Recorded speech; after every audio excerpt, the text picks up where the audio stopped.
नमस्कार, कैसे हैं आप सभी लोग। मैं एक बार फिर स्वागत करती हूं आप सभी का मेरे इस YouTube चैनल पर। आज हनुमान जी के बारे में आपसे बात करूंगी। हनुमान जी जो एक ऐसी शक्तिशाली एनर्जी हैं, जो ऐसे शक्तिशाली देवता हैं कि आज भी वो पृथ्वी पर विचरण करते हैं और यदि हम उन्हें सच्चे मन से याद करते हैं तो वो अपनी कृपा हम पर ज़रूर बरसाते हैं। हम किसी भी रोग से अगर सफ़र कर रहे हैं, हम धन की विपदाओं से सफ़र कर रहे हैं या पारिवारिक कलह से सफ़र कर रहे हैं या बहुत सारी और भी परेशानियों से अगर हम जूझ रहे हैं तो हनुमान जी की कृपा हमें ज़रूर मिलती है यदि हम उनका पाठ करते हैं, उनकी चालीसा पढ़ते हैं। लेकिन फिर भी कुछ लोग ऐसे होते हैं जिनको हनुमान जी का पाठ करने के बाद फल नहीं मिल पाता है। तो क्यों नहीं मिल पाता है उनको हनुमान चालीसा पाठ करने का फल और क्या नियम करने चाहिए उसके बारे में बात करूंगी। लेकिन उससे पहले जो लोग मेरे चैनल पर नए हैं मैं उनको अपना परिचय दे देती हूँ। मेरा नाम है मोनिका शर्मा। मैं एक न्यूमरोलॉजिस्ट, वास्तुशास्त्री और एक टैरो कार्ड रीडर हूँ। यदि आप कोई पर्सनल कंसल्टेंसी मुझसे लेना चाहते हैं तो आप मुझे व्हाट्सएप कर सकते हैं या मेल भी ड्रॉप कर सकते हैं। इस वीडियो को सुनने के बाद अगर आपको मेरी वीडियो अच्छी लगती है तो प्लीज़ इसे लाइक ज़रूर कीजिएगा, मेरे चैनल को सब्सक्राइब भी कीजिएगा और बेल बटन ज़रूर प्रेस कर दीजिएगा जिससे कि आने वाली सारी वीडियो की नोटिफिकेशन आपको लगातार मिलती रहे। तो चलिए बात करते हैं हनुमान जी के बारे में। आप हनुमान जी का पाठ कर रहे हैं, हनुमान चालीसा पढ़ रहे हैं, लेकिन फिर भी आपको फ़ायदा नहीं मिल पा रहा है तो आपको कौन सी चीज़ें हैं जो ध्यान रखनी है जिससे कि आपको हनुमान चालीसा पढ़ने पर हनुमान जी की कृपा मिलनी शुरू हो जाए।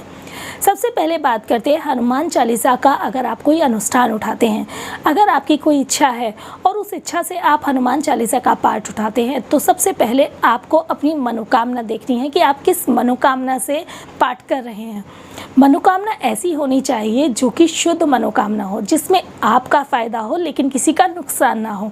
आपकी मनोकामना में कोई भी ऐसी इच्छा नहीं होनी चाहिए जिसमें आप किसी और का सर्वनाश चाहें। यदि आप ऐसी किसी मनोकामना से हनुमान चालीसा का पाठ करते हैं तो वो मनोकामना कभी भी पूरी नहीं हो पाएगी। तो सबसे पहले आपको अपनी मनोकामना के शुद्धिकरण का ध्यान रखना है कि आपकी मनोकामना कितनी शुद्ध है।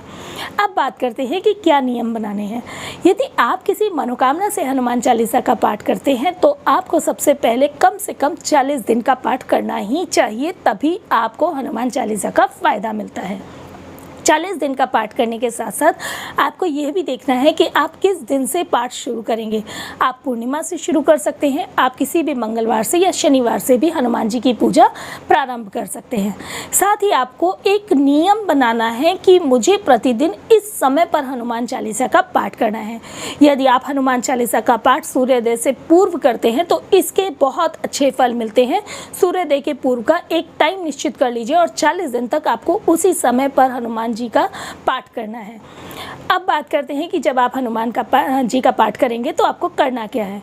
सुबह प्रातःकाल उठिए, साफ सुथरे वस्त्र पहनिए। स्नान करके आप जो वस्त्र पहनेंगे ध्यान रखिएगा कि काला, नीला या ग्रे कलर का वस्त्र ना हो। हनुमान जी का पसंदीदा कलर है जो कि है सिंदूरी रंग। अगर आप सिंदूरी रंग का वस्त्र पहनेंगे तो हनुमान जी की कृपा आपको जल्दी मिलती है और अच्छी मिलती है। या फिर आप कोई भी ऑरेंज कलर या रेड कलर या फिर वाइट कलर के वस्त्र भी धारण कर सकते हैं। अब जो आसन आप यूज़ करेंगे हनुमान जी का पाठ करने के लिए, वो आसन सिर्फ आपका होना चाहिए, उसको आपके परिवार का कोई और सदस्य इस्तेमाल ना कर रहा हो। और वो आसन अगर रेड कलर का ऊन का बना हुआ होगा तो वो बहुत अच्छे फल आपको देगा।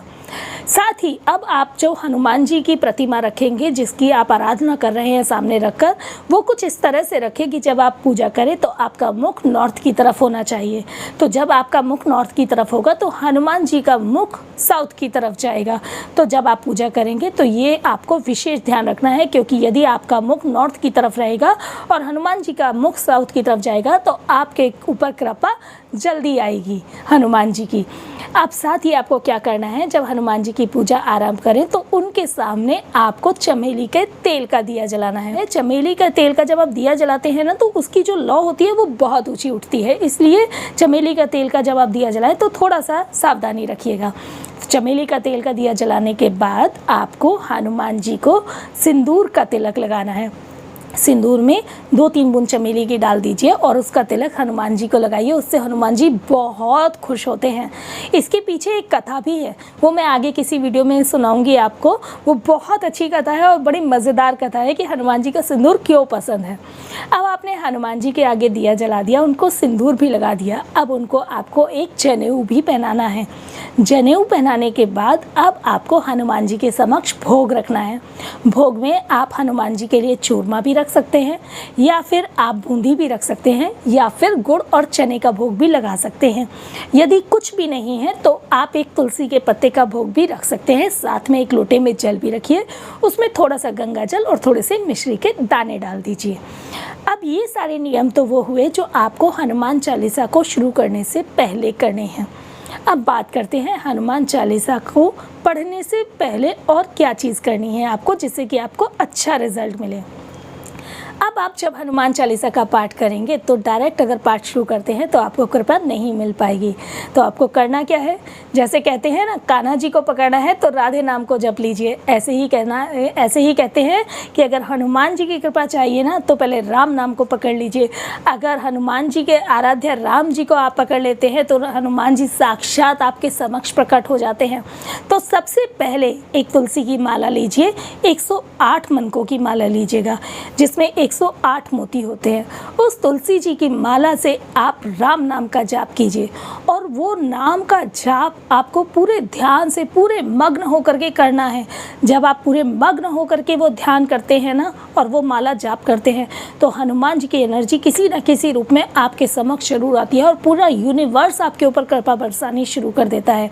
तो आपको करना क्या है, आप उस माला को जैसे जैसे एक एक मनके को पढ़ेंगे, पूरे धुन के साथ अपने मन में, शोर नहीं मचाना है, आसपास के लोगों को नहीं बताना है, पूरे मन से उसको एंजॉय कीजिए। जय सिया राम, जय जय सिया राम, जय सिया राम, जय जय सिया राम, जय सिया राम, जय जय सिया राम, जय सिया राम, जय जय सिया राम। और देखिएगा जैसे जैसे आप एक एक दाने पर जय सिया राम का नाम जपते जाएंगे, हनुमान जी पूरे मग्न होकर के उसको आनंद लेंगे और आपके पास ज़रूर प्रकट हो जाएंगे। क्योंकि ऐसा माना जाता है कि जहाँ भी राम जी का नाम आता है वहाँ हनुमान जी किसी न किसी रूप में प्रकट ज़रूर होते हैं। तो आप समझ लीजिए, आपने राम जी का नाम लिया, अब यहाँ हनुमान जी आ चुके हैं। अब करनी है आपको हनुमान चालीसा। अब जब आप हनुमान चालीसा पढ़ना शुरू करेंगे तो आपको ये मानना है कि हनुमान जी साक्षात आपके सामने हैं और आपको पूरा मग्न होकर हनुमान चालीसा पढ़नी है। ऐसा ना हो कि आप जल्दी जल्दी हनुमान चालीसा पढ़ रहे हैं, फॉर्मेलिटी नहीं होनी चाहिए। आपका चित्त पूरी तरीके से उनके ध्यान में होना चाहिए और एक एक शब्द आपको ऐसे पढ़ना है कि वो हनुमान जी के कानों में जा रहा है और उनके कानों में मिश्री घोल रहा है। आप एक एक लाइन जो पढ़ेंगे हनुमान चालीसा की, वो एक एक लाइन का एक एक शब्द आपके हृदय से निकलना चाहिए। और फिर देखिए कैसे ना बरसे आपके ऊपर हनुमान जी की कृपा, कैसे ना हनुमान जी आपको आशीर्वाद देंगे। अब जब आपने हनुमान चालीसा का पाठ कर लिया, एक चीज़ और कहूँगी आपसे, जब आपने जय सिया राम की माला का जाप कर लिया ना, तब हनुमान जी को हाथ जोड़ करके उनको धन्यवाद कीजिए कि हनुमान जी यहाँ पर आने के लिए बहुत बहुत धन्यवाद। आप मेरी पूजा स्वीकार करने के लिए आए हैं, मैं आपको हृदय से धन्यवाद करता हूँ या हृदय से धन्यवाद करती हूँ। इसे करने के बाद आपको हनुमान चालीसा का पाठ करना है। जब हनुमान चालीसा का पाठ पूरा हो जाता है तो हाथ जोड़कर उनसे कहिए कि हे प्रभु, आपने मेरे द्वारा की गई पूजा को, मेरे द्वारा की गई प्रार्थना को स्वीकार किया, इसके लिए मैं बहुत बहुत धन्यवाद करती हूँ या बहुत बहुत धन्यवाद करता हूँ। कृपया करके मेरे ऊपर कृपा दृष्टि बनाइए और मुझसे जो भी त्रुटि रह गई हो उसके लिए मुझे क्षमा कर दीजिए। और मैं आपके समक्ष ये जो भोग लेकर के उपस्थित हुई हूँ, कृपया करके इसको स्वीकार कर लीजिए। फिर देखिए जितने अच्छे भाव से आप हनुमान जी की पूजा करेंगे, आप समझ जाइए कि आपके ऊपर हनुमान जी की कृपा दृष्टि उतनी जल्दी बनेगी। अब ये है नियम वो जो आपको पूजा करते टाइम करने हैं। अब 40 दिन आपके हो गए, आपने 40 दिन का अनुष्ठान, आपने 40 दिन का हनुमान जी का पाठ कर लिया। तो आपको अब क्या करना है, 41वें दिन, 40 दिन हनुमान जी का पाठ करने के बाद 41वें दिन आपको हनुमान चालीसा का पाठ करते हुए हर दोहे के बाद एक एक आहुति लगानी है, हवन करना है।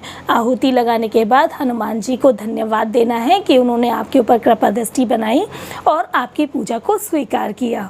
जब आप 40 दिन का पाठ करते हैं तो ये भी ध्यान रखिए कि अगर आप 40 दिन तक गुड़ और चना किसी भी बंदर को या गाय को खिला सके तो वो भी ज़रूर खिलाइए। उससे आपको और ज़्यादा अच्छी तरीके से हनुमान जी की तरफ से अच्छी वाइब्रेशन मिलनी शुरू हो जाएंगी, आपका ऑरा पॉजिटिव होना शुरू हो जाएगा और आपके कार्य बनने शुरू हो जाएंगे। अब आपने जब ये पाठ पूरा कर लिया तो उसके बाद में आपकी इच्छा ज़रूर पूरी होगी। ऐसा हो ही नहीं सकता कि आपकी इच्छा पूरी ना हो। अब आपको इसके साथ कुछ और नियम भी करने हैं। जब आप 40 दिन तक पाठ करने हैं तो ध्यान रखिएगा कि आपको 40 दिन तक अल्कोहल नहीं लेना है, ना ही आपको नॉनवेज खाना है। यदि आप अल्कोहल ले रहे हैं, आप नॉनवेज खा रहे हैं, तो फिर आपके ऊपर हनुमान जी की कृपा दृष्टि कभी नहीं बन सकती है, चाहे आप कितने भी मन से पाठ कर लीजिए। तो ये ध्यान रखिएगा, ये नियम ज़रूरी है जो आपको करना है। साथ ही आपको ये भी ध्यान रखना है कि आपको किसी के ऊपर अननेसेसरी का क्रोध नहीं करना है और स्पेशली आपको किसी भी स्त्री का अपमान नहीं करना है, क्योंकि आप जानते हैं हनुमान जी सीता मैया को बहुत आदर सम्मान करते थे। तो यदि आप किसी भी स्त्री का अपमान करते हैं, चाहे वो अपने घर की हो या बाहर की हो, अगर आप स्त्री का सम्मान करते हैं तो ही आपको हनुमान जी कृपा दृष्टि दिखाएंगे। यदि आपने स्त्री का अपमान किया तो आपकी सारी की सारी पूजा व्यर्थ हो जाएगी। तो ये तो है रही अनुष्ठान की बात। अब इसके बाद आपको क्या करना है, जब आपके का अनुष्ठान पूरा हो जाए और आप प्रतिदिन हनुमान चालीसा का पाठ करना चाहें तो प्रतिदिन आप हनुमान चालीसा का पाठ करने के लिए यदि समय निकाल सके तो जय सिया राम का नाम जपने के बाद ही हनुमान चालीसा का पाठ करें और चमेली के तेल का उनको चमेली के तेल में सिंदूर मिला करके उनको टीका लगाएं और चमेली के तेल का ही दिया जलाएं और साथ ही हनुमान चालीसा का पाठ करने के बाद उनको धन्यवाद करें आपके द्वारा की गई पूजा प्रार्थना को स्वीकार करने के लिए। ऐसा करने पर आपकी इच्छा ज़रूर पूरी होगी और आपके काम बनने लगेंगे। मुझे कमेंट बॉक्स में ज़रूर बताइएगा कि आपने ये अनुष्ठान किया या नहीं किया और इस अनुष्ठान को करने के बाद आपको फ़ायदा हुआ या नहीं हुआ। मैं जानती हूँ कि आप ये कह ही नहीं पाएंगे कि आपको फ़ायदा नहीं हुआ, आपको ज़रूर फ़ायदा होगा। अब मैं यहाँ पर आपसे विदा लेती हूँ, जल्दी ही आपसे किसी अगली वीडियो में मिलूँगी। चैनल को प्लीज़ सब्सक्राइब ज़रूर कर दीजिएगा, वीडियो को लाइक कर दीजिएगा, बेल बटन भी प्रेस कर दीजिएगा। तो अगर आप बेल बटन प्रेस करेंगे तो अच्छी अच्छी इन्फॉर्मेशन मैं आपके लिए लेकर आती रहूँगी। नमस्कार।